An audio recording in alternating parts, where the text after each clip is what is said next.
Aujourd'hui, je vous présente le livre de Le secret de Monsieur Tao. C'est parti, on va commencer.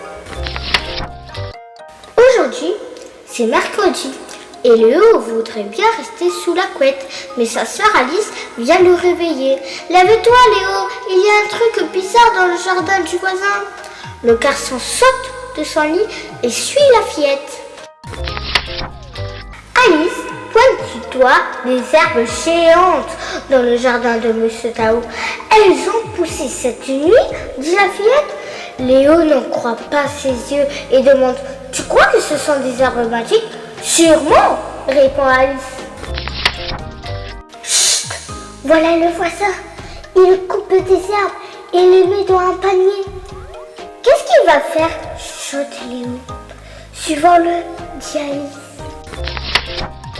Alice et Léo jouent les détectives et rincent les murs.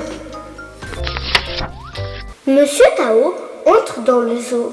Les enfants poursuivent leur filature à travers les allées. Monsieur Tao s'arrête devant un enclos. Il se tourne vers les enfants et leur fait signe d'approcher. « Zut, il nous a vus !» marmonne Alice. « Je vous présente Yao et Lei. Ils viennent de mon pays, la Chine, dit Monsieur Tao. Puis il montre les herbes de son panier aux enfants. Ce sont des bambous, dit Monsieur Tao. Les pandas en raffolent.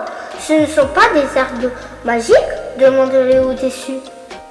Si, répond Monsieur Tao, car elles poussent très vite, et ajoute en riant, heureusement, parce que les pandas sont très gourmands, Yao et Lei ont tout mangé.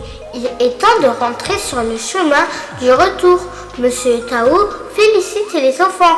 Bravo, vous feriez de bons détectives. Mais c'est la première fois que je vois un détective en pyjama. C'est la fin de l'histoire et je vais vous lire un résumé de cette histoire. Ce matin, il est tôt quand Alice se réveille Léo. Dépêche-toi, frangin, viens de le jardin, puis il file au zoo, car Monsieur Tao a rempli son panier d'herbes bizarres qu'il a fait pousser. Deux pandas l'attendent pour prendre leur petit déjeuner. Alice et Léo et Monsieur Tao leur donnent à manger les herbes à croquer. Les pandas sont contents, car ce sont des petits gourmands.